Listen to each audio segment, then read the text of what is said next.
तो ड्रीम 11 पर लगा हुआ बैन हटेगा या नहीं? बिल को लेकर क्या कंपनी जाएंगी कोर्ट? क्या है बड़ा फैसला और कैसे माई 11 सर्कल पर टिकी है सभी फैंस की उम्मीदें? तो देखिए, फैंसी ऐप यानी कि ड्रीम 11, माई 11 सर्कल, एमपीएल, तमाम ऐसी ऐप जिन पर आप अपनी टीम बनाते थे, 49 रुपए लगाते थे और कई बार करोड़ों कमाते थे। अगर आप कॉन्टेस्ट में टॉप पर आते थे तो करोड़ों के प्राइज आप जीत पाते थे। लेकिन सरकार ने अचानक बिल लाकर एक नई पॉलिसी बनाई, कानून बनाया और इन सभी जो फैंसी ऐप थी उनका जो धंधा था या फिर कहे कि उन पे पैसे लगाने का जो पूरा एक कॉन्टेस्ट हुआ करते थे वो खत्म हो गए। लेकिन क्या अब ड्रीम 11 पर लगा हुआ बैन हटेगा या फिर नहीं? और कंपनी क्या इस कानून के खिलाफ कोर्ट जाएंगी? क्या बड़ा फैसला है आपको बताते हैं। तो देखिए, हम बात करें पूरे इस प्रोसेस की, जो फैंसी ऐप को बैन करवाने का प्रोसेस था, तो सरकार स्पोर्ट्स गेमिंग बिल लेकर आई जिसको सरकार ने पास करवा दिया। स्पोर्ट्स गेमिंग बिल पास होने के बाद कानून बन गया, यानी कि फैंसी ऐप पर अब आप जो है पैसे नहीं लगा सकते, कोई भी पैसों से कॉन्टेस्ट नहीं खेल सकते। सबसे पहले लोकसभा में हुआ पास, सबसे पहले बिल लोकसभा आता है, लोकसभा से पास होता है और हम यहाँ पर देखते हैं कि कई दिनों तक जो बिल है वो पड़े रहते हैं राज्यसभा, लेकिन अगले ही दिन राज्यसभा से भी पास। जी हाँ, स्पोर्ट्स गेमिंग बिल जो था एक दिन लोकसभा से पास हुआ और उसके अगले ही दिन राज्यसभा से भी पास हो गया।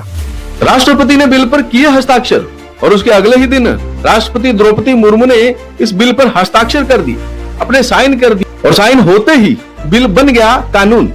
तो देखिए, संसद से बिल को पास करवा के राष्ट्रपति जी के हस्ताक्षर लेकर आप एक कानून बना देते हो और कानून ये बना है कि फैंसी गेमिंग ऐप पर आप जो है कोई भी पैसों से जुड़ा हुआ कॉन्टेस्ट नहीं खेल पाएंगे, यानी कि आप पैसे ना ऐड कर पाएंगे और ना ही उन पैसों से कोई कॉन्टेस्ट खेल पाएंगे। फ्री में ऐसे जाकर ड्रीम 11 पर टीम बनानी है बनाओ, और अगर टॉप में आए तो जो उन्होंने आजकल एक नया कॉन्टेस्ट शुरू करा हुआ है, तो आप आईफोन जीत सकते हैं या गाड़ी जीत सकते हो, कुछ भी जीत सकते हो, लेकिन पैसे नहीं जीत पाओगे। फैंसी कंपनी जाएंगी कोर्ट। अब जो सबसे बड़ा सवाल है, जो हर यूजर है, जो गेमर है, जो टीम बनाते हैं, उनके जहन में ये सवाल है कि क्या जो फैंसी कंपनी है जैसे ड्रीम 11 हो गई, माई 11 सर्किल हो गई, एमपीएल हो गई, क्या ये अब कोर्ट जाएंगी? कोर्ट जाने का रास्ता अभी खुला, और मैं वैसे आपको बता दूं कि कोर्ट जाने का जो रास्ता है वो इन कंपनीज के सामने अभी पूरी तरह से खुला है। लेकिन कंपनीज ने क्या फैसला लिया है? ड्रीम 11 ने ले लिया इस पूरे मामले पे एक बहुत बड़ा फैसला। क्या ड्रीम 11 कोर्ट नहीं जाएगी? ड्रीम 11 ने यह फैसला लिया है कि वो कोर्ट नहीं जाएंगे और सरकार ने जो कानून नया बनाया है उसको लेकर वो कोई लड़ाई नहीं लड़ेंगे। हम सरकार से नहीं लड़ेंगे। हर्ष जैन जो उनके फाउंडर है ड्रीम 11 के, उन्होंने साफ कर दिया कि भाई हम सरकार से कोई भी लड़ाई नहीं लड़ने वाले, जो सरकार ने किया ठीक किया, अब हम आगे के रास्ते देखेंगे, हम सुप्रीम कोर्ट नहीं जाएंगे। हर्ष जैन उन्होंने साफ कर दिया है कि भाई हम कोई भी इसमें जो लीगल कार्रवाई है, जो लीगल राह है, उस पर आगे नहीं बढ़ेंगे।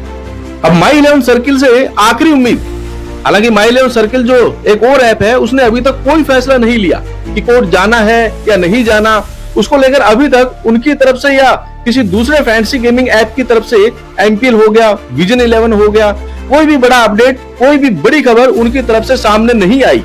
यानी कि ड्रीम 11 तो कोर्ट नहीं जाने वाली, लेकिन बाकी जो दूसरी गेमिंग एप्स है वो कोर्ट जा सकती है। उनके पास जो रास्ते हैं, विकल्प है, खुले हुए हैं, लेकिन अभी उन्होंने फैसला नहीं लिया। हालांकि बहुत मुश्किल है कि अगर वो कंपनी कोर्ट चली भी जाएंगी तो उसके बाद भी आपका जो पैसे लगाने वाली प्रोसेस है वो इन फैंसी ऐप पर नहीं हो पाएगी। आपका इस पूरे बैन पर, स्पोर्ट्स गेमिंग बिल पर क्या मानना है, कमेंट करके जरूर बताइएगा।